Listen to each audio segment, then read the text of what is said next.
بسم اللہ الرحمن الرحیم۔ السلام علیکم ورحمۃ اللہ وبرکاتہ۔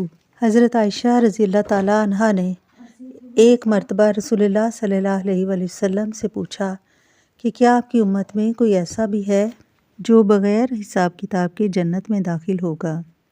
حضور صلی اللہ علیہ وآلہ وسلم نے فرمایا، ہاں، ایسا شخص جو اپنے گناہوں کو یاد کر کے روتا ہے۔ حضور صلی اللہ علیہ وآلہ وسلم نے فرمایا، دو آنکھیں ایسی ہیں جنہیں آگ نہیں چھوئے گی، ایک وہ آنکھ جو آدھی رات میں اللہ کے خوف سے روئی، اور دوسری وہ آنکھ جس نے راہ خدا میں نگہبانی کرتے ہوئے رات گزار دی۔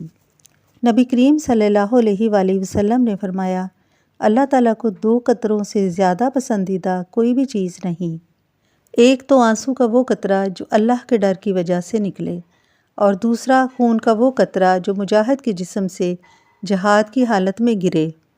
قیامت کے دن ایک آدمی اپنے گناہوں پر نادم ہوگا، مگر اس کی شفاعت کرنے والا کوئی نہیں ہوگا۔ پھر اس آدمی کی پلکوں کا ایک بال گواہی دے گا کہ اے اللہ، یہ بندہ دنیا میں آپ کے خوف کی وجہ سے رویا تھا، اور ایک اعلان کرنے والا فرشتہ یہ اعلان کرے گا، اے لوگو، یہ وہ بندہ ہے جس کی پلکوں کے بال کی گواہی کو قبول کر کے اللہ تعالیٰ نے اسے جہنم کی آگ سے بری فرما دیا ہے۔ اللہ کریم ہمیں اپنی زندگی میں ہی گناہوں کی ندامت سے رونے کی توفیق عطا فرمائے، آمین یا رب العالمین۔